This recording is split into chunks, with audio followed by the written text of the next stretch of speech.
기도드립니다. 하나님 아버지, 추나 추동을 선물하시고 역사하신 하나님, 이 땅 위에 적당한 기온을 주셔서 서민들 어려움 당하지 않게 하시고, 오늘 이 로마서 말씀을 우리 연구할 때에 성령님 역사하셔서 은혜 받을 수 있도록 말씀 지식 지혜 은사를 더하여 주시고, 구원의 확신을 통해서 춤을 추게 하여 주옵소서. 예수님의 이름으로 기도드립니다. 자, 오늘은 로마서 7장을 펴시고요. 로마서 7장인데, 로마서 7장의 주제는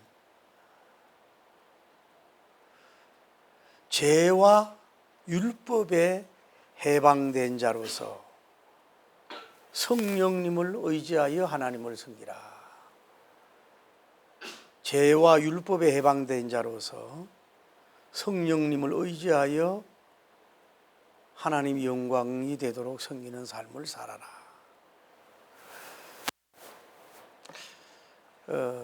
좀 다른 걸로 말하면은 지상에서 완전 성결은 불가능하다. 다른 주제로 보면은 한번 따라해. 지상에서 완전 성결은 불가능하다. 지상에 살고 있는 사람이 불가능하다로 하는 게 좋아요. 지금 성결론에 대해서 나가고 있는 거거든요. 요 절은 4절을 보십시오. 4절 시작. 그러므로 내 형제들아, 너희도 그리스도의 몸으로 말미암아 율법에 대하여 죽임을 당하였으니 이는 다른 이고 죽은 자 가운데서 살아나신 에게 가서 우리가 하나님을 위하여 열매를 맺게 하려 함이라. 다음에 6절. 이제는 우리가 얽매였던 것에 대하여 죽었으므로 율법에서 벗어났으니 이러므로 우리가 영의 새로운 것으로, 중요한 거예요. 영의 새로운, 성령님을 말하는데, 섬길 것이요 율법 조문의 묵은 것으로 아니할 것이라. 25절 시작. 우리 주 예수 그리스도로 말미암아 하나님께 감사하리로다. 그럼즉 내 자신이 마음으로는 하나님의 법을, 육신으로는 죄의 법을 섬기느니라. 우선은 반복되는데 로마서의 이 율법 7장의 율법에 대해서 많이 말씀하고 있어요. 율법. 나중에 이제 율법에 대해서 정확하게 나누겠지만 간접적으로 우선은 간단하게 율법은 죽임을 당했다. 4절. 율법은 사망을 당했다. 죽임을 당했다 하는 것이고, 두 번째로는 주님 안에서는 율법에서 벗어났다. 우리가 주님 안에서는 율법에서 벗어났다. 6절. 다음에 율법은 탄심을 알게 한다. 여러분, 법이 그게 죄인가 아닌가 알 수 있잖아요. 탄심을 알게 한다. 7절. 다음에 율법이 없으면 뭐예요? 죄가 죽은 것이다. 쉽게 말하면 뭐예요? 법이 없는데 어떤 죄를 져도 그게 죄가 아니잖아요. 죽은 거나 마찬가지다. 다음에 율법은 거룩한 것이다. 12절. 율법은 나쁜 게 아니에요. 거룩한 것이다. 다음에 율법은 신령한 것이다. 14절. 이렇게 그냥 기본적으로 율법에 대해서 그냥 이렇게 마음에 담아놔 보세요. 다음에 인제론, 로마서 이제 7장에 보면은 죄 용서에 대해서 많이 나오는데, 첫째로 죄는 기회를 탄다. 8절. 죄는 기회를 탄다. 8절. 두 번째로 율법이 없으면 죄가 죽은 것이다. 8절, 11절. 반복적인데 율법이 없으면 죄가 죽은 것이다. 세 번째로 율법 계명이 이름에 죄가 살아난다. 예를 들어서 그 사람이 모든 죄를 졌을 때 율법과 계명을 그 사람 앞에 들이댈 때 뭐예요? 죄가 드러나는 거죠. 율법과 죄가 계명을 이렇게 하면 죄가 없다 이 말이에요. 우리나라도 그렇잖아요. 일반 법도 뭐예요? 무슨 보조한 조항을 딱 대서 몇 항 몇 조에 의해서 이게 죄다 이렇게 하니까 그게 죄가 성립되는 거죠. 다음에 내 속에 거하는 것이 죄가 있다. 여러분 속에 내 속에 거하는 것이 죄가 있다. 17절 20절. 다음에 내 속에서 원하는 것은 악을 행한다. 19절. 나는 악을 안 하려고 하는데 내 속에서 악을 행한다. 다음에 내 지체 속에 있는 죄의 법이 자신을 사로잡는다.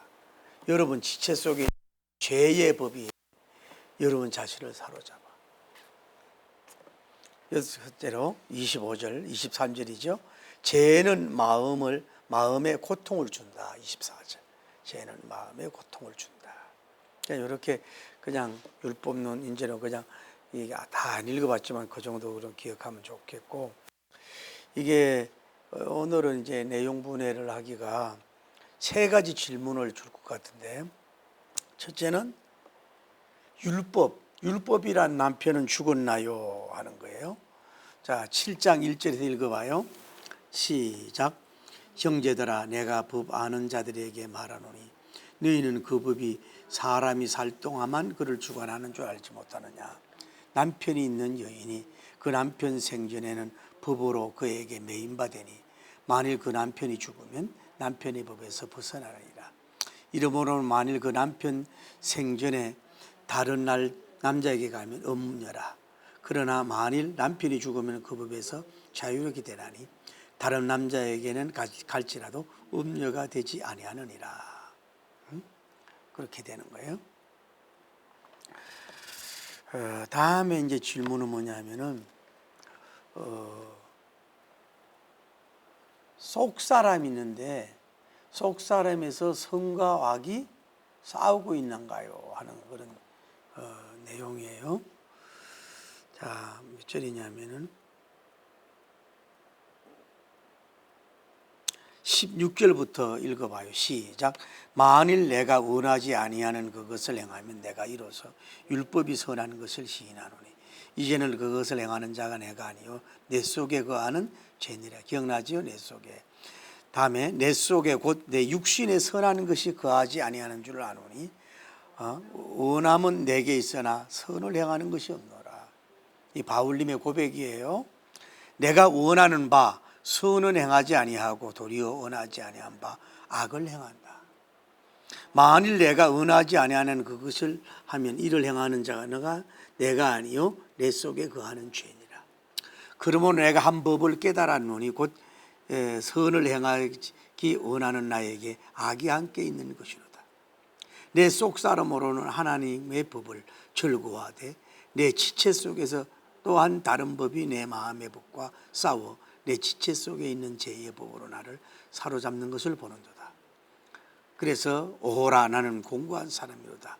이 사망의 몸과 나를 건져내라. 우리 주 예수 그리스도로 말미암아 하나님께 감사리도. 그런즉 내 자신이 내 마음으로 하나님의 법을 육신으로는 죄를 벌. 그러니까 여기 19절에서 끝절까지는 여기 내가 그러잖아요. 내가 누구예요? 사도 바울님이라는 거예요. 사도 바울님이 이런 고백을 첫째로 솔직하게 하나님께만 또 했지만은 이런 그 계시적 서신을 써서 이거를 고백하는 거예요. 의로운 척하지 않고 신령한 척하지 않고 완벽한 사람인처럼 얘기하지 않고 자기가 이렇게 죄에 대해서 고민을 한다고 하는 솔직한 그런 고백을 하고 있는 것을 우리가 알 수가 있어요. 이런 점에 있어서 우리가 그 바울님의 위대성이라고 하는 거 우리는 자꾸 감추잖아요. 그 다음에 세 번째 질문은 그러면 어떻게 할 거냐 이거지. 그러면은 우리가 이제 율법이 사망을 당했으니까 그리스도의 몸으로 율법이 사망을 당했으니까 우리가 하나님 앞에 나가면서 열매를 맺는 삶을 살아야 된다. 그게 자 몇 절이냐면은 4절로 가요. 시작.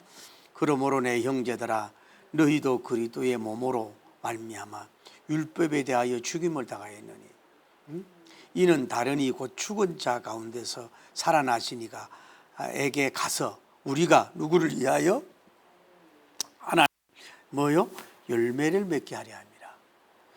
우리가 육신에 있을 때에는 율법으로 말미암는 죄의 정욕이 우리 지체 중에 역사하여 우리로 사망을 위하여 열매를 맺게 하였더니 이제는 우리가 얽매였던 것에 대하여 죽었으므로 율법에서 벗어났으니 이러므로 우리가 영의 새로운 것으로 섬길 것이요 율법의 조문으로 묵은 것으로 아니할 것이라.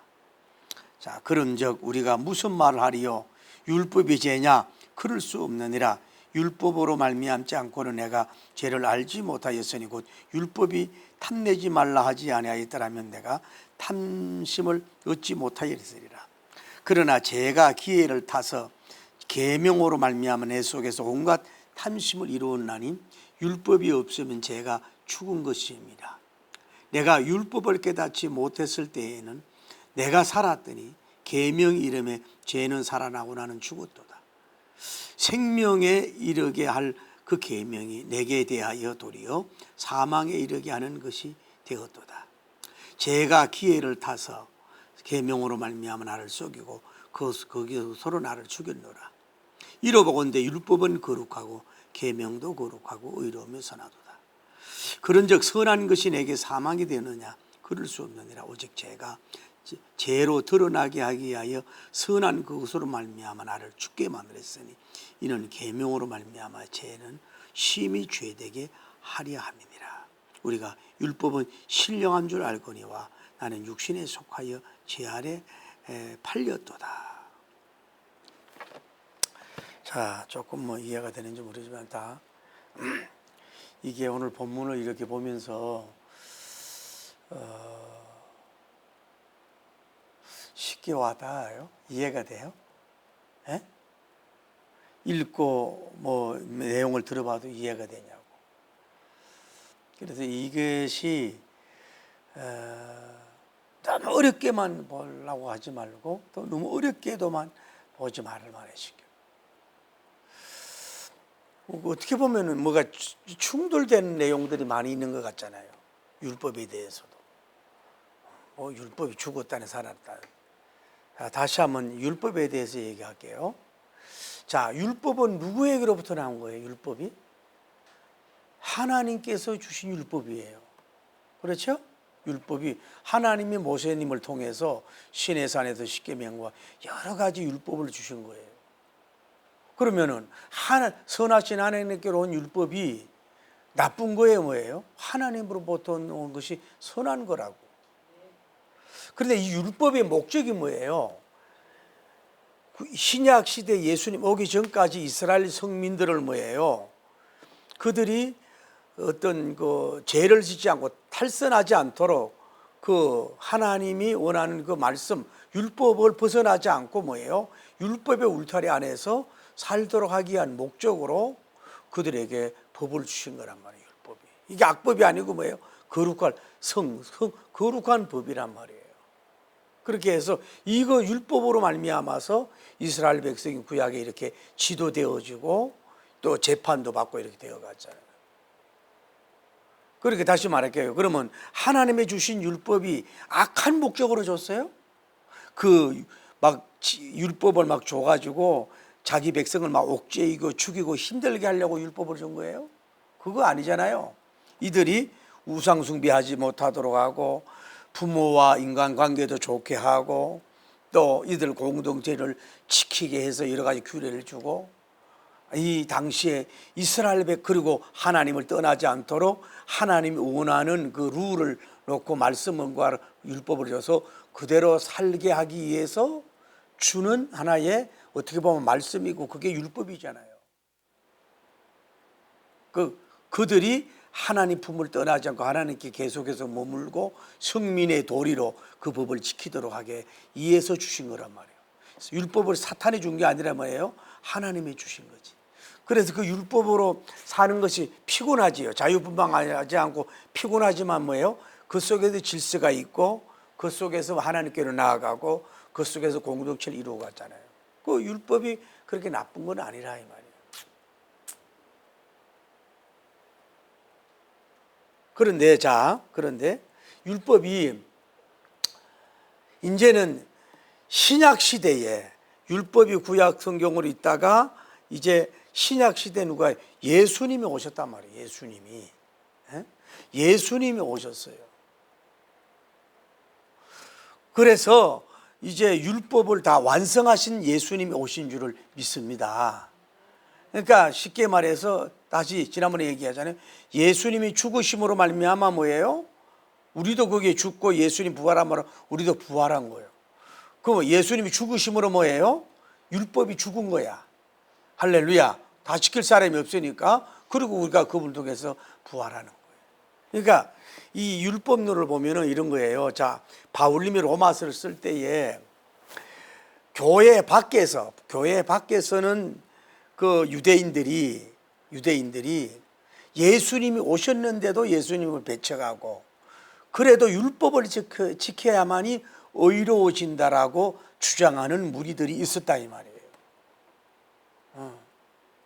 또 로마 교회 안에서도 뭐예요? 아직도 가독이잖아요. 가독이니까 이미 예수님이 오셨는데도 불구하고 이 사람들은 뭐예요? 그래도 율법을 지켜야 되고 율법에 구속되어 있는 거예요. 예수님으로만 안 되고 율법을 지켜야만이 그래도 뭐 구원을 받는다는 식으로의 그런 아직도 영적으로 깨지지 못한 사람들이 있다 이 말이에요. 그래서 로마서를 보면은 바울님 자체가 뭐예요? 율법을 뭐예요? 부인하지 않아요. 율법 자체는 선하다 그랬잖아요. 율법과 계명이 뭐예요? 신령하다 그랬잖아요. 탐심도 알려주고 그러니까 죄를 알려주니까. 그래서 이 사람들을 그게 아니다. 그게 아니고 이제 율법을 완성하신 예수님을 통해서 율법을 우리가 지킬 사람도 없지만 완성한 그분을 통해서 우리는 믿음으로 말미암아서 뭐예요? 이제 구원을 받을 수가 있고 믿음으로 의로워진다라고 하는 것을 지금 계속해서 반복해서 말씀하고 있는 거예요. 그래서 여러 가지 여러분 얘기하잖아요. 자, 아까도 얘기하잖아요. 자, 율법이 있으니까 탐심을 갖지 말라는 율법이 있잖아요. 그러니까 그 율법이 있으니까 이거는 탐심이라고 죄를 가르쳐 주잖아요. 그 율법이 없으면 뭐예요? 그 죄가 죽은 거죠. 그 죄인지 아닌지 모르니까 죄가 없는 거라 이 말이죠. 그러니까 율법과 계명이 이제 들어오니까 뭐예요? 이거는 뭐예요? 율법을 어기고 계명을 어긴 죄라고 하는 것이 드러난다. 그러니까 예를 들어서 이번에 봐요. 태국에도 그 나라가 보면은 그 대마초를 합법화를 시키려고 할 때 찬반론이 많았다가 합법화를 시켰다고. 돈 목적으로. 그런데 이것을 많이 먹고서 사람들이 막 애들이 나가고 뭐 경찰에게 대들고 막 희한한 이게 행동을 하고 이래가지고 그래서 또 많은 사람들이 전 재산을 들어가지고 뭐예요? 대마 가게를 한 거야. 그 나라가 어떻게 되겠어요? 그 돈 때문에 탐심 때문에 와가지고. 그래가 이걸 다시 취소하려고 하니까 뭐예요? 또 저항 세력이 많아진다 이 말이에요. 그러니까 그 사람들이 뭐라 그래요? 대마초는 마약이었다라고 하는 법이 있을 때는 그거 먹으면 죄가 되는데 이제 대마는 마약이 아니다 이러니까 뭐예요? 당당하면서 마약을 하게 됐다 이 말이에요. 그게 뭐냐면은 이 세상 법도 그렇고 교회 법도 율법도 그렇고 뭐예요? 그것이 바로 그런 역할을 해준다 이 말이에요. 반복적으로 얘기하는 게 이해가 돼요? 그렇게 된 내용들을 계속해서 바울님이 말을 하고 있다. 그래서 우리가 무슨 얘기를 하고 싶으냐면은 바울님은 그래서 제가 참 하나 오늘 이 고민을 기도하고 뭐 이렇게 했는데 이거를 율법이 도대체 뭘까? 이렇게 뭐라고 교인들한테 설명을 해야 될까 하고 고민하는데 주사기를 생각해요. 주사기 이렇게 돼 있고 보조각 안에 액이 있잖아요. 이 율법의 역할은 뭐느냐? 그 사람이 죄인가 아닌가를 뭐예요? 첫째로 진단해주고 그 죄라고 진단이 됐을 때 뭐예요? 아프다고 찔러주는 게 뭐예요? 율법이라고. 이거는 엄청난 얘기인데 못 알아듣네. 율법의 역할은 뭐냐? 요건 죄야라고 하는 것을 진단해주고 뭐예요? 근데 율법의 역할이 뭐예요? 그 죄이라고 하니까 양심이 아프잖아요. 그러니까 그 주사바늘처럼 그 사람을 찔러주는 역할까지만 해. 그러니까 율법이 그 사람을 망하게 하는 게 아니라 율법 자체도 살아있는 하나님을 통해서 왔고, 율법이 우리 영혼을 살리려고 하는 거 하지만은, 그러나 겨우 하는 일이 뭐예요?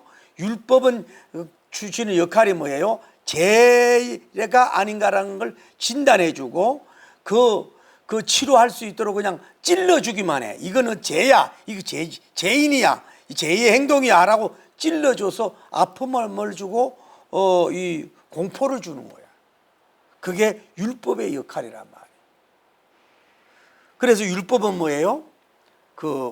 율법의 성도가 떨어진다 이 말이지. 율법은 치유까지는 안 돼. 치료액을 넣을 수는 없어. 바이러스를 완전히 제거할 수 있는 주사 찔러기만 하지 뭐 이렇게 안 돼. 그것은 보혈이, 예수님의 십자가 보혈이, 우리가 뭐 주사됐다 그러면 뭐라 그럴지 몰라도 보혈이 우리 영혼에 들어올 때에 비로소 치유와 자유가 있다 이 말이에요. 그래서 율법은 우리를 무겁게 하고 힘들게 하고, 오라 나는 공고한 사람이로다, 이 사막에서 누가 나를 건져낼까 하고 고통스럽게 한단 말이야. 이게 율법의 역할이라는 건 진단해주고 여러분에게 찔러주고 번뇌하고 괴롭게 하는 거야. 조금은 여러분이 살리는데 유익은 주겠지, 완전히 벗어나지 않게 하지만은. 그러나 그게 법 아래고 은혜 아래는, 십자가 아래에서는 뭐예요? 보혈의 은혜로 말미암아서 우리는 이 십자가 보혈을, 율법을 다 지킬 수 없어 번뇌하지만은 이건 우리가 지킬 수 없으니까 예수님이 대신해서 십자가에서 지주심으로 말미암아 율법은 뭐예요? 완전히 폐해졌다. 율법이 완성이 됐어. 그래서 우리는 뭐예요? 예수님의 보혈 때문에 우리는 평안, 비록 죄를 짓고 또 죄의 모습이 있지만은 그래도 보혈의 능력으로 말미암아 우리는 뭐예요? 은혜롭게 평화롭게 자유함 속에서 그 구원의 확신, 의의 확신을 가지고서 하나님의 일을 하고 하나님의 열매를 맺고 가도록 갈 수 있다 이 말이에요. 그렇게 자꾸 이렇게 한번 생각을 해보란 말이에요. 야, 왜냐하면 인간은 그럴 수밖에 없다. 누구든 그걸 벗어날 수가 있는 인간이 단 한 명도 없다 이 말이에요. 그게 율법의 역할이라. 그런데 여기서 또 다시 하나 전에 얘기하지만은, 여러분 세상 사람들도 보세요. 자, 이렇게 생각해 보자고요. 어떤 사람이 아주 좋은 환경에서 교육을 받고 아주 수련을 하고 수양을 하고 뭐 화내고 용내 싸울 필요도 없고 막 이래 좋은 그 대학 나오고 돈 걱정 없이 막 편안하게 그냥 이렇게 살아요. 그러면 그 사람은 100% 의로운 생각, 의로운 말, 의로운 행동, 완벽한 인간으로 살아갑니까? 아니란 말이에요. 그 속에 들어가 보면 뭐예요? 그 사람도 시기도 있고 또 경쟁도 있고 죄도 있고 욕도 하고 여러 가지 그 나쁜 생각도 하고 죄를 짓고 있는 그 죄의 그름을 살아가는 게 인간이라 이 말이에요. 겉으로는 그렇게 보여도. 자, 다시 봅시다. 그러면 믿음 안에서도 마찬가지. 믿음 안에서도 그냥 어머니 아버지 모태신앙에서 뭐 장로님이나 목사님 집안에서 그냥 곱게 자라가지고 그냥 유복 그리움 없이 그냥 이 세상을 그냥 세례받고 막 직분받고 편안하게 막 그렇게 돈 뭐 벌라고 애 안 써도 그냥 모든 것이 달가. 그래, 그 사람은 죄를 안 짓습니까? 그 사람은 완전히 의인이냐고.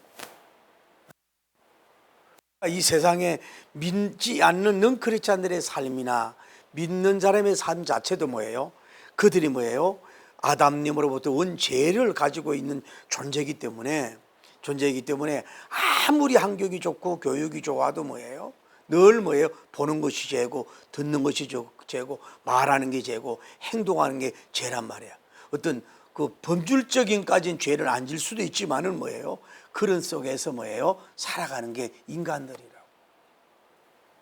그러니까 다시 말하면 나중에 얘기해 사도 바울님이 보세요.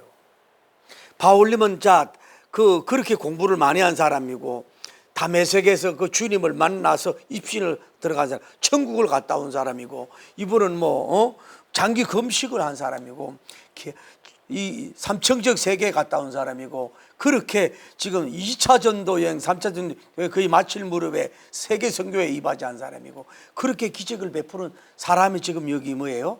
몸부림치고 고뇌를 하고 있잖아요. 몸부림치고 고뇌하고 있잖아요. 내 한 속에서 뭐예요? 나는 선을 행하려고 하는데 내 속에서는 악이 나온다는 거야. 아무리 그걸 벗어나려고 몸부림을 쳐도 안 된다 이 말이야. 그리고 오죽하면 이 사망에 있어서 누가 나를 건져낼까 이렇게 탄식을 하잖아요. 바울님 같이 그렇게 신령하고 경건한 사람조차도. 이건 뭐냐? 쉽게 말해 하인 맞은 인간들이 있어요. 믿지 않는 하인 맞은 인간들은 아무리 죄를 져도 사과 안 하고 비웃고 그러잖아요. 뭐 애들 죽이고 이래도. 영적에도 하인 맞은 사람도 뭐예요? 아무리 죄를 져도 자꾸 그게 마귀가 이거 굳게 해가지고 뭐 전혀 죄인 줄 모르고 그냥 당당하고 오히려 더 소리 지르고 막 이러고 막 살아가잖아요. 그게 뭐예요? 양심이 화인 맞은 사람들이니까 그런 건데, 오늘날 여러분과 저는 이런 면으로 아주 민감하게 예민한 저는 바울님까지 이런 어마어마하고 엄청나고 큰일을 했는데도 불구하고 나는 의인이야, 나는 경건자요, 나는 신령한 자요, 나는 완벽해, 이런 그만을 뜨는 게 아니라 하나님 앞에 개인적으로도 제 문제 때문에 뒹굴고, 이 로마서를 쓰면서도 뭐예요? 조금도 가면을 쓰지 않잖아요.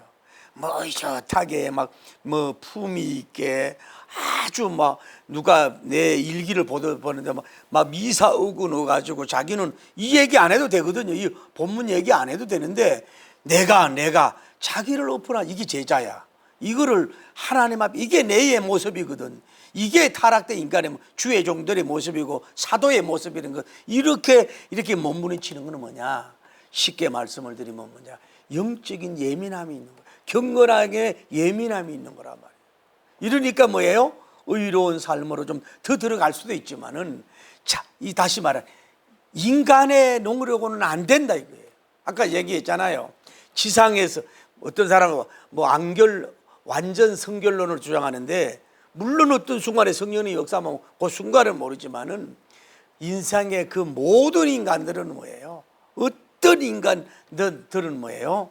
아무리 성결하게 살려고 그러고 깨끗하게 살려고 아무리 몸부림을 쳐도 뭐예요? 그거는 어쩔 수 없어. 몸부림 쳐도 어쩔 수, 자기가 의로워질 수가 없다는 거예요. 자기가 성결해질 수가 없어. 뭐 천국 가기 전까지는 뭐예요? 그거는 어떻게 늘 싸워야 되고 늘 번내야 될 문제가 이 죄 문제. 이 세상에 그 누구 아무도 없다. 이걸 여러분이 다시 오늘 기억하면 해요. 트럼프 씨 요즘에 인기가 조금 떨어졌대. 그분이 완벽합니까? 해리스 부통령이 또 그분이 완벽합니까?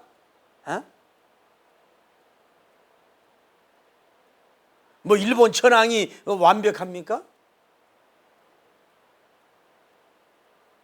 조금은 알지 모르지만 뭐예요?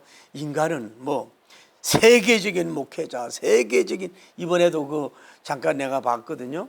뭐 미국에 와서 뭐 최 목사라고 하는 사람이 뭐 김건희 여사님하고 뭐 밤늦게 뭐 채팅을 뭐 얼마 한 거를 뭐 공개를 했다고 그러고, 북한을 몇 번 갔다 오고 뭐 아주 그냥 뭐 돈은 있는지 명품으로 들려고 말이지. 이게 뭐 참 목사란 말을 붙이기가 너무너무 어려운 거야. 그 어떤 여자 국회의원이 그러는 거예요.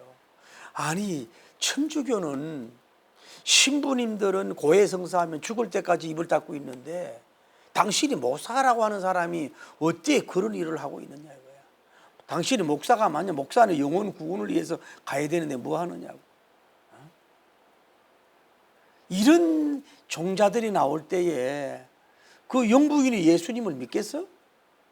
그분도 문제가 있겠지만 윤석열 대통령이 그 목사님을 좋게 보겠냐고. 이런 사기꾼 같은 이런 사람들이 나왔으니 지가 하는 일이 사실일지라도 그 남자답지 못한 거 아니에요. 그 채팅한 걸 뭐 선물한 거 뭐 이래가지고 그냥.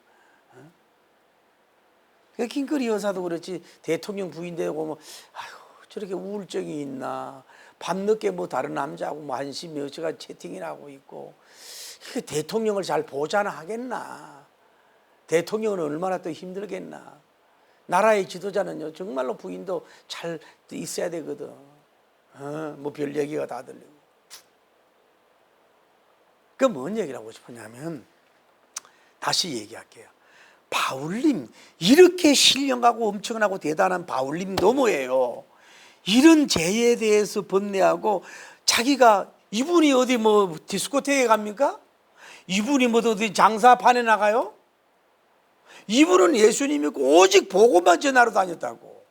이곳 저곳에. 우리가 사도행전 끝났잖아요. 그런데도 불구하고 뭐예요? 자기 의가 완벽하지 않다 이 말이야. 자기도 이게 죄의 문제에 대해서는 불쑥불쑥 일어나는 죄의 문제에 대해서는 나는 아이돈노 나 할 수 없다. 이게 바로 뭐예요? 타락된 인간이라는 모습을 우리가 알아야 돼요. 이걸 확실히 여러분 알아요. 그래야 이단 교주가 안 나오는 거예요. 똑같은 인간이에요. 나 보일 뿐이지, 빨리 회개할 뿐이지. 그건 누가 그런 게 있냐 이 말이에요.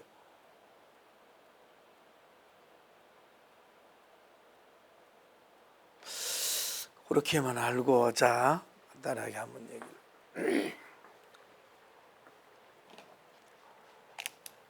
자, 하나의 질문입니다. 죄는, 자, 율법은 사망을 당하였는가?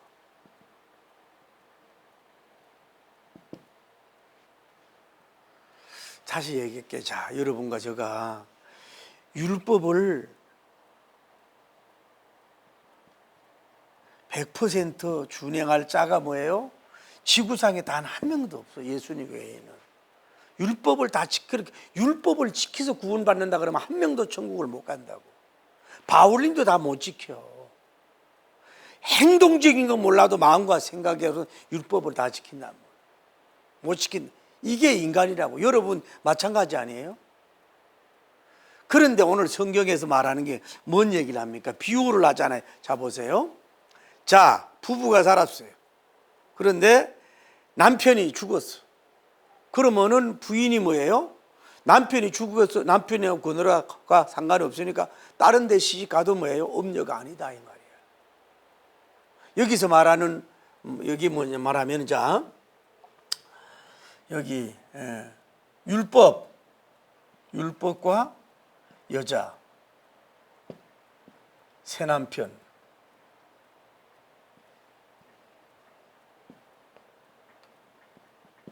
자, 율법의 남편이 뭐예요? 죽었다고. 죽었으니까 이 여자는 누굴 말해요? 성도를 말하고, 성도들을 말하고, 이게 뭐예요? 예수 그리스도님을 말한다고. 율법이란 남편이 영원히 죽었기 때문에 이 여자는 뭐예요? 이 율법이 죽은 율법하고는 상관이 없어. 할렐루야. 예수님과의 관계만 맺어만 되는 거라고. 이 성도들은. 할렐루야. 그렇게 자유하다.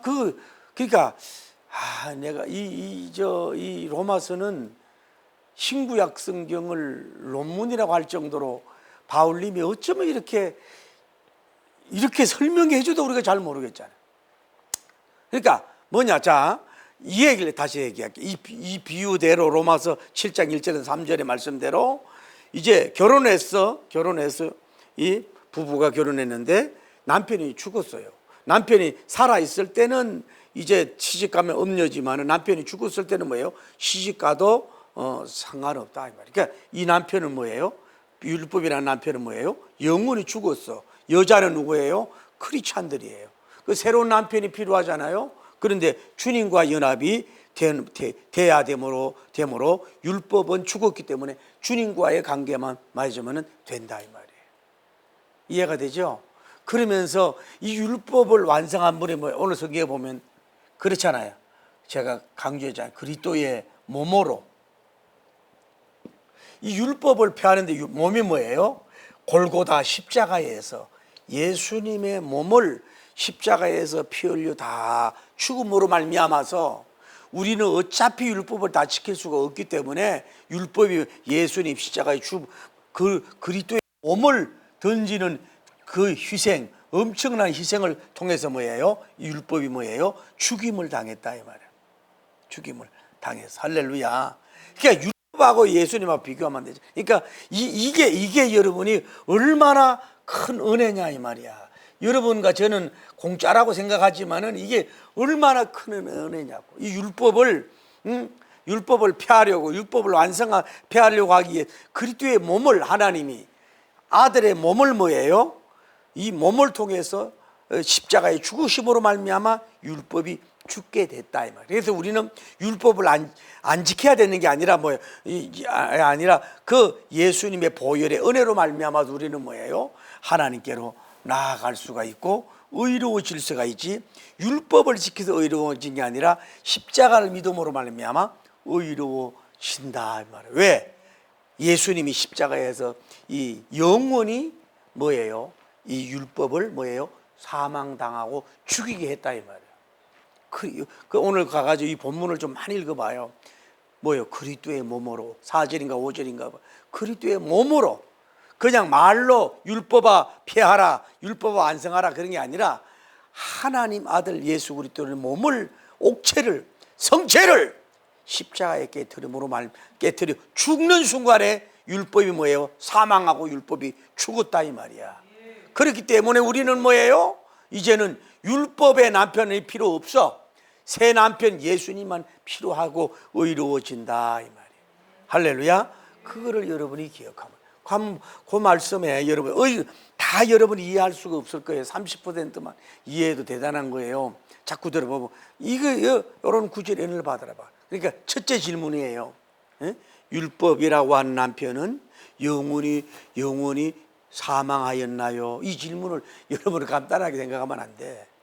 내가 얼마나 성경을 묵상하면서 이 질문을 했는지. 율법은 라고 하는 남편이 영원히 사망하여야 되나요? 예? 예스, 사망했다고. 누가? 그리스도의 몸을 십자가에 죽으심으로 말하면 율법을 그래서 우리는 뭐예요? 율법에 대해서 자유하다 말이에요. 그 여기에 율법에 대해서 읽어봐야 가보면 아까 율법을 얘기했잖아요. 벗어났다 그랬잖아요. 그래서 그 율법에 그게 뭐예요? 은혜란 말이야. 그런데 그 당시 아직도 율법주의로 율법에 흐우적거리고 율법을 지켜야 구원받는다 그러고 율법에 해방되지 못하고 율법에 벗어나지 못한 사람들이 많이 있었다 이 말이야. 이런 기쁜 소식이 있는데도 불구하고 다 생각하지만 첫째 질문이에요. 율법은 영원히 사망하였나요? 질문이에요. 답은 뭐예요? 예스. 누가? 그리스도의 몸으로 말미암아 십자가에서 죽는 순간에 율법은 죽고 영원히 죽었다. 그래서 우리는 율법에서 벗어났고 율법의 해방된 자가 돼서 예수 그리스도님의 믿음으로 말미암아 우리는 의로움을 받을 수가 있고 하나님께로 나갈 수가 있는 사람들이 됐다. 요것만 그냥 생각하라고. 딴 거 생각하지 마시고. 자, 두 번째 질문이에요. 두 번째 질문인데, 자, 속사람이란 말이 나오잖아요. 뒤에 속사람이. 아까도 얘기했잖아요. 바울님이 그래서 참 저 봐요. 아까 우리가 참 이게 우리가 이제 뭐 이 로마서 6, 7장을 제가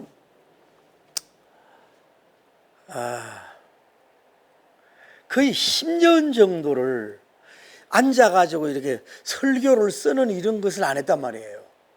그래가지고 요즘은 이 로마서를 이걸 어떻게 좀 쉽게 설명해야 될까 싶어가지고 아주 그 골머리를 쓰면서 수십 번 지하철 타고도 읽고 지금도 읽고 이걸 어떻게 요약을 해서 어떻게 쉽게 매겨야 될까 이런 고민을 하면서 노트에 안 쓰면서 이게 쓰는 게 너무 힘드는 거지. 이게 안 써가지고 그냥 묵상만 하고 설교하다가. 근데 뭔 얘기하냐면은 이 속사람이 있는데 자 뭐예요? 바울님이 그 뒤에 보면 얘기하잖아요. 뒤에 17절 16절부터 내가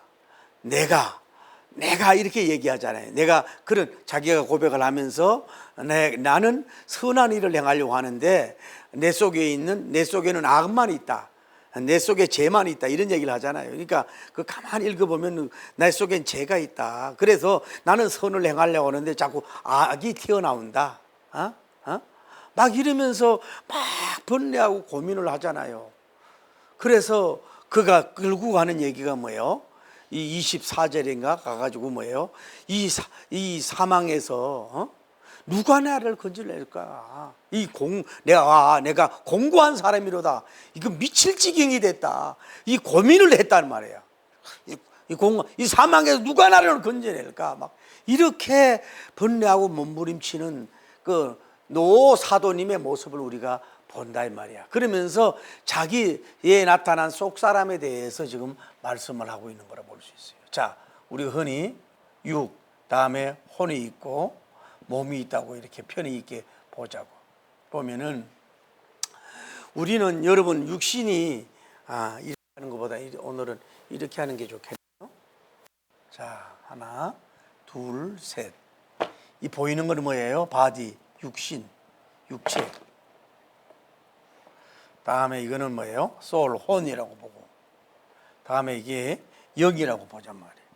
사람은 그러니까 겉에는 그 외모로 성형을 하고 뭐 이렇게 메이크업을 하고 움직일 수 있지만은 이거는 있는데, 자, 우리는 속 사람이 혼의 모습, 이 마음, 뭐 정신 이런 게 있다고, 영의 관계가 있다 이 말이야. 이 속에서 있는데 이 안에 속해서 선을 행하려고 해. 선을 행하려고 막 하는데도 불구하고 뭐예요? 어디에서 악이 자꾸 튀어나온다. 그래, 내 속에 선만 있는 게 아니라 악이 가득 찼다. 그래서 선한 일을 하려고 하는데도 뭐예요? 악이 자꾸 나온다. 이렇게 바울님이 고백을 하는 거라. 속 사람. 그러니까 이 육체적 혼 속에는 뭐가 나와요? 뭐 시기도 있을 수 있고 정욕도 나오고 뭐 특히 욕심. 아까 성경에 뭐예요? 탐심이잖아요. 탐심. 이런 것들이 여러분이 막 이 속에서 막 나오잖아요. 막 우글우글 나오잖아. 이 속에서 그천 얌전하고 나는 공주, 나는 왕자 이러지만은 뭐예요? 이게 뭐예요? 인간의 모습이라고. 바울님도 이게 있었다 이거야. 그런데 선한을 행하려고 하고 하나님께로만 향하려고 하는 신령한 삶을 살려고 이렇게 몸부림을 치는데도 불구하고 선은 원하기도 해. 소원을 하는데도 불구하고 선이 안 되고 이 악이 자꾸 나온다 이 속 사람에서. 그래서 늘 싸운다 이거야. 육체의 소욕, 영의 소욕과 싸운다 이 말이야. 속 사람인데 자꾸 싸워. 그래서 이기면은 선이 나오는 거고 지면 뭐예요? 악이 나온다. 이게 뭐예요? 타락한 인간의 모습이다 이 말이에요. 여러분 이거를 알아야 돼. 누구든 인간은 뭐예요? 다 똑같아. 똑같이 이루고 있었다. 이래가지고 이분이 뭐예요? 결국은 번뇌를 하잖아. 번뇌. 이 사망에서 누가 나를 건져낼까라고 탄식하는 그 바울의 님의 모습을 볼 수가 있어요. 자, 이분도 뭐예요? 은혜 해심한 사람이에요. 사도님이에요.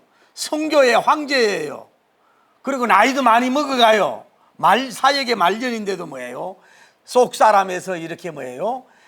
이 자의 스스로 의가 나올 수는 없다 이 말이야. 인간은 안 된다고. 인간은 안 된다 이 말이야. 아무리 수양을 하고 뭐 아무리 해도 인간은 죄의 문제를 해결할 수가 없다고. 그것이 그렇기 때문에 어둠이 있기 때문에 뭐에 의로운 빛이 예수님이 필요한 거라고. 의로운 척 하는 걸 뿐이지. 그게 교만이란 말이에요. 완벽한 교만이지. 너무 솔직하지 않잖아요. 바울님도 이렇게 솔직한데. 이게 바로 뭐예요? 그거 어떻게 할 거냐 이런 인간에 누가 이런 사람을 율법이 구원할 수가 있을까요 이게? 일인데 율법이 구원할 수 있고 할례를 한다고 될 수 있느냐? 안 된다 이 말이야. 아까 제가 선에 얘기했죠. 지상에서 남녀노소 빈부귀천 동서고금 유무식자 신불신자 할 것 없이 뭐예요? 의인은 없나니 하나도 의인이 될 수가 없어. 속으로 비판하고 속으로 수군수군대고 속으로 음욕을 가지고 다 인간은 이럴 수밖에 없다는 거예요, 여러분. 이게 인간의 본 모습이야. 그러니까 우리는 신에게 솔직이란 말이 있잖아요. 그렇듯이 하나님 앞에 기도할 때도 솔직하게 막 근거는 이렇게 하지 말고 사람 앞에도 우리가 솔직하게 이랬다고 이렇게 얘기할 수 있어야 된다. 이게 이래야 가능성이 있는 거예요. 나는 퍼펙트해 완벽해. 그거는요 안 된다. 그럴 수가 없는 거예요. 우리는 흔히 매스컵에 나온 사람들 욕을 다 하잖아요. 뭐 여러 가지 욕을 하잖아. 그러지만은 뭐예요? 우리도 그 모습을 가지고 있잖아요. 사실 인간은 어쩔 수가 없어. 인간은 어쩔 수가 없어. 이게 인간이라. 자기가 소원을 해도 안 된다 이 말이야. 그래서 어떻게 해야 되냐?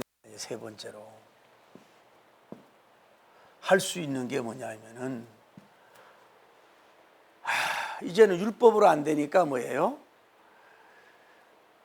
그리스도의 몸으로 말미암아 율법이 청산됐으니 율법이 사망을 당했으니 우리는 아버지 하나님께 나아가도록 열매를 맺을 수밖에 없다 이 말이에요. 그러니까 뭔 얘기냐? 의의 문제는 첫째는 의로우신 예수님. 두 번째는 의로우신 예수님 우리를 위해서 십자가를 지셨어요. 할렐루야. 아까 얘기 강조했잖아요. 뭐예요? 몸을 들였어. 몸을. 그냥 이렇게 몸을 던져가 살신성이 한 정도가 아니라 십자가에서 의로우신 몸을 하나님 앞에 갈보리의 범죄를 드림으로 말미암아서 이제 여기와 함께 된 사람들이 뭐예요? 여기 이 모든 하나님의 선택받은 사람들이 뭐예요? 그 성도들 하나님 받은 사람들이 뭐예요? 전부 다 의인이 되는 역사가 이루어졌다 이 말이에요. 죄인인데 의인이 되도록 그렇게 역사했다. 예수님의 보혈을 믿으면은 그래서 이 열매를 맺는다. 자, 성경을 다시 한번 중요한 거니까 한번 봅시다. 자, 제가 일부러 이걸 안 한 거예요. 제일 나중에 4절. 자, 그러므로 내 형제들아, 이게 처음으로 형제들이란 말이 나와. 따뜻한 말인데 너희도 그리스도의 몸으로 말미암아 율법에 대하여 죽임을 당하였으니. 아멘. 여기 넘어졌잖아요. 여러분 이름을 넣으라고. 성경 너도 그리스도의 몸으로 말미암아 율법에 대하여 죽임을 당했다. 여기에 좀 빨간 줄고 큰 은혜 좀 받기를 바랍니다. 그리스도의 몸으로 말미암아 율법에 죽임을 당하였으니 이는 다르니 곧 죽은 자 가운데서 살아나신 이에게 가서 그 부활하신 예수님께 우리가 가서 우리가 이제 하나님을 위하여 뭐예요? 열매를 맺게 해야 된다. 이제는 열매 맺는 게 자기의 의지와 노력만 가지고 되는 게 아니야. 이제 이 열매라고 하는 게 여러 가지 열매지만 오늘로 말하면 성결 아니야. 성결 열매도 율법을 지키려고 막 성결되는 게 아니라 십자가를 통과해야 돼. 할렐루야. 십자가의 보혈을 생각하고 그 은혜 속에 들어감으로 말미암아 죄와 싸울 수 있는 이길 수 있는 힘도 있고 하나님 앞에 열매를 맺을 수가 있는 거라고. 성결의 열매도 율법을 지키겠다고 하는 열매도 뭐 0.001이 될지 모르지만 안 되고 십자가로 나가야 된다 이 말이에요. 그 다음에 열매를 맺어야죠. 5절 우리가 육신에 있을 때에는 율법으로 말미암은 죄의 정욕이 우리 지체 중에 역사하여 우리로 사망을 위하여 열매를 맺. 우리가 여러분 봐요. 육신에 있을 때 예수님 안 믿을 때는 우리는 아무렇게 살았잖아요. 그냥 죄의 정욕으로 살았잖아요. 그래서 열매라고 하는 것이 사망을 위하여 열매를 맺기. 그러니까 특히 예수님 안 믿는 사람은 다 사망을 위하여 열매를 맺고 가는 거야. 그러면서 뭐예요?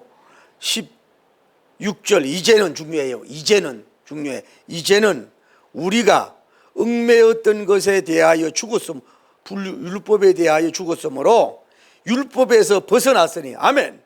율법에서 벗어났으니 이제 이름으로 우리가 뭐예요? 영의 새로운 것으로 십자가와 영의 성령이란 말이에요. 성령님으로. 영의 새로운 영으로 봐요. 영의 새로운 것으로 섬길 것이요. 율법으로 하나님 섬긴다는 것들 안 되니까 우리가 이제 영의 새로운 성령님의 능력을 의지해서 하나님을 섬겨야 된다 이 말이야. 할렐루야. 그래 율법의 조문과 무거운 것으로 아니 된다. 그래서 이게 열매란 말이 몇 번 나오잖아요. 그러니까 자 우리가 이 성결 문제, 홀리니 성결 문제도 우리가 죄를 이기는 것도 율법이 이렇게 무서운 게 아니라 왜 십자가에서 죄를 주님 묻기 위해서 십자가에 주신 예수님의 그 희생과 하나님의 사랑을 생각하면서 이럴 때에 죄에 대해서 밀어내는 그런 성결성의 그 푸시하는 악을 밀어내는 그런 능력이 있고 그건 플러스 뭐예요? 아까 얘기했잖아요. 새로운 영, 율법이 아니라 성령님의 도우심을 받아야 돼. 성령님으로 뭐예요? 하나님을 섬긴다 이 말이에요. 할렐루야. 그럴 때 봐요. 성령님은 강력한 거룩한 영이잖아요. 내가 율법을 지키려고 했다는 게 아니라 성령님의 능력을 도와서 그분이 나를 정복하고 다스리고 나가니까 뭐예요? 훨씬 성결한 삶을 살 수 있고 죄를 물리칠 수 있는 삶을 살 수가 있다. 그래서 우리는 뭐예요? 의의 열매도 맺을 수가 있고 성결의 열매도 우리는 맺을 수가 있다 이 말이에요. 그래서 바울님은 그래요. 이 고민 속에서 오라 나는 공고한 사람이로다. 이 사막에서 누가 나를 건져낼까 하면서 뭐요? 감사하리로다. 우리 주 예수 그리스도로 말미암아서 이제 성리가 8장에 나오고 우리 그리스도 예수 그리스도로 말미암아서 이 문제에서 해결을 될 수가 있다. 제2의 정죄에서 해결할 수가 있다라고 고백하고 나가는 걸 볼 수 있어요. 자, 딱 좀 복잡하고 여러분이 힘든 것 같은데 이거를 한꺼번에 한 장을 해서 그런 것도 있지만은 자꾸 읽고 30번, 60번 듣고 또 이 강의를 들으면서 이거를 맥을 잡아가야 된단 말이에요. 자, 로마서 7장 간단해요. 자, 딱 얘기할게요. 첫째로 질문입니다. 율법이라고 하는 남편은 영원히 사망하였나요? 질문이에요. 예, 사망을 했습니다. 사망을. 율법이란 죄는 사망을 했어요. 그래서 우리는 율법이란 남편이 죽었기 때문에 우리는 뭐예요? 율법으로부터 자유도 하고 벗음만 받았다. 그것이 누구를 통해서? 예수님께서 그리스도의 몸을 통해서 피 흘려 죽음으로 말미암아서 예수님이 죽으시는 순간에 율법이 사망을 당하였다. 그래서 우리는 율법을 지킬 수도 없지만은 율법이 우리를 의롭게 가는 것은 아니다. 이제는 율법으로부터 해방과 자유를 누려야 된다. 그 율법주의자들처럼 율법을 지켜야만이 구원을 받고 의롭다고 하는 율법에 속박되지 말고 우리는 뭐예요? 우리는 예수님께 구속을 받은 자로서 자유를 누려야 된다. 간단하게 율법은 영원히 사망하였나요? 영원히 사망됐다. 우리가 예수님이 십자가에 죽으심을 때에 율법이 영원한 죽음을 당하기 때문에 나는 그 율법을 완성했기 때문에 나는 율법을 지켜서 구원받는 게 아니라 나는 율법에서 자유하고 율법에서 노임을 받은 자다. 할렐루야. 그래서 우리는 이제는 율법 아래 있는 자가 아니라 은혜 아래 있는 자유가 됐으니 자유하고 해방을 누리며 살아야 된다. 할렐루야. 넘버 2, 두 번째 질문이에요. 그런데도 우리의 속 사람이 믿음 생활하고 신앙 생활하고 하는데도 불구하고 내 속에서는 뭐예요? 이 하나님의 법이 있고 뭐예요? 이게 이제 육체의 법이 있어. 그래서 내 속에서는 자꾸 뭐예요? 이 선과 악이 싸워 충돌을 한다 이 말이에요. 이게 우리 안에는 이런 그릇이 있다 이 말이에요. 그릇이 있어서 그래도 내가 선한 일을 하려고 하는데도 불구하고 내 속에 어디에서 악이 있어가지고 자꾸 그 일을 못하도록 하는 충돌, 갈등 이런 것이 일어난다. 고민이 일어난다 이 말이야. 그러니까 이 사람이 저자가 괴로운 거야.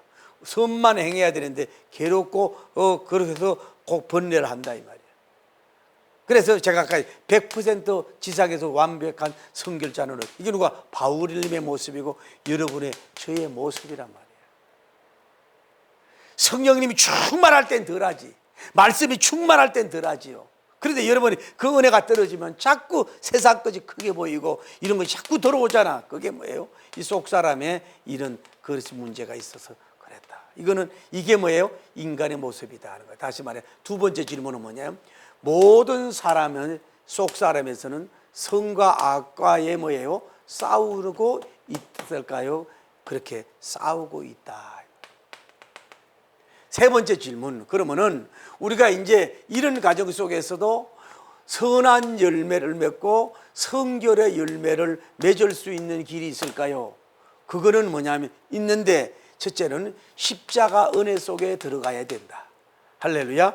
예수님의 보혈로 말미암아 율법이 우리가 죽임을 당했고 율법이 자유하고 해방을 받았으니 늘 죄를 이기려면 십자가에서 피 흘리시는, 뚝뚝뚝 나의 죄를 위해 피 흘리시는 예수님의 피를 볼 때에 우리는 죄를 물리칠 힘도 생기고, 또 하나는 아까 얘기했잖아요, 성령님의 도우심으로, 이제는 율법의 도움으로 사는 게 아니라 보내주신 성령님의 능력으로 인도해서 살다 보면 뭐예요?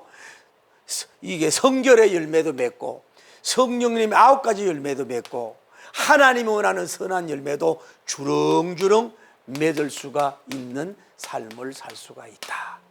그러니까 우리가 여기에서 이제 괴로워하지 말고, 여기에서 사망의 죄라는 공고한 사람이라 이 사망이 누가 나를 건져낼까 하지 말고, 이 은혜 속에 들어감으로 말미암아서 내가 예수 그리스도로 말미암아 하나님께 감사합니다. 그래서 나는 두 주인을 섬긴다 그러잖아요. 응? 마음에 두 주인을 섬기고 있지만은 결국은 이런 은혜로 말미암아서 하나를 물리치고 이제 이 선한 열매를 맺을 수 있는 그런 또 은혜를 우리가 받는다. 그래서 우리는 이런 열매를 바울님도 많이 맺었듯이, 이런 가정이 많이 맺었듯이 우리도 이 십자가 능력과 성령님의 능력을 통해서 우리가 열매를 많이 맺을 수가 있을 것이다 하고, 나중에 나와 재책 고민하지 말고 자유 속에서 이렇게 열매를 맺어라. 할렐루야.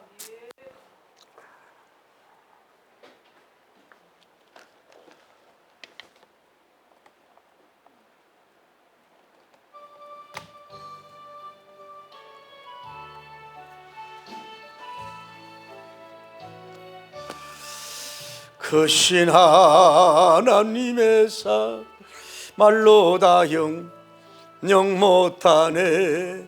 저 높고 높은 별을 넘어 이 낮고 낮은 땅 위에 죄범한 영혼 구하려 그 아들 304장 하목제물 삼으시고 제 용서하셨네.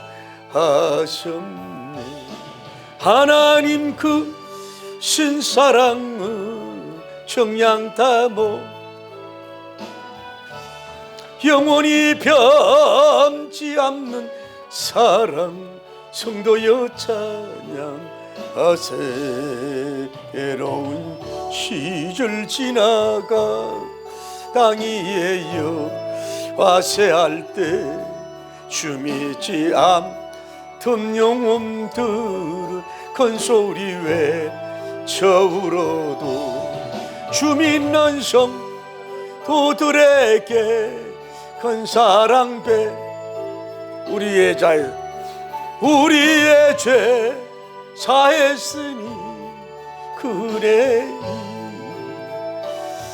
하나님 그 신사랑은 정량 다 못하네. 영원히 변치 않는 사랑 성도여 찬양하세. 하늘을 두루마리 삼고 바다를 물 삼아도 한없는 하나님의 사랑 다 기록할 수 없겠네. 하나님의 크신 사랑 그 닿았을까. 저 하늘로 비싸도 채우지 못. 하나님 크신 하나님 크신 사랑은 정량 다모. 영원히 병치 않는 영원히 병치 않는 사랑 성도 여자. 주여 거룩하시고 자비로우신 우리 하나님 아버지, 은혜와 사랑을 진심으로 감사함을 드립니다. 로마서 7장을 우리에게 선물해 주심을 감사합니다. 로마서 7장에 우리 하나님 아버지여, 우리에게 한 말씀으로 우리를 이루하여 주시고, 또 우리에게 진정한 말씀의 성결적 열매를 빛을 가능성을 바라볼 수 있도록 하나님 말씀에 빛을 주심을 감사합니다. 오늘 우리가 로마서 7장을 부여잡고, 하나님이 우리가 율법에서 해방되고 율법에서 자유함을 하나 벗어난 자로서, 해방된 자로서, 하나님 아버지여, 율법에 법을 법 얘기하고 지켜야 되고 뭐 지고 이런 게 아니라 위대하신 십자가의 그 구속의 은혜로 말미암아 그리스도의 몸으로 율법을 완전히 사망당하게 한 그 십자가, 하나님의 그 위대한 십자가의 큰 위대한 권능과 능력을 다시 한번 우리가 기억하며, 하나님이여 성령님의 인도를 받아시 우리가 이제 복음의 열매, 성결의 열매, 성교의 열매, 경건의 열매를, 하나님이여 복음화의 열매를, 꿈을 다시 한번 가져보니 그런 놀라운 영광과 열매와 역사가 일어나게 하여 주시고 역사하여 주시옵소서.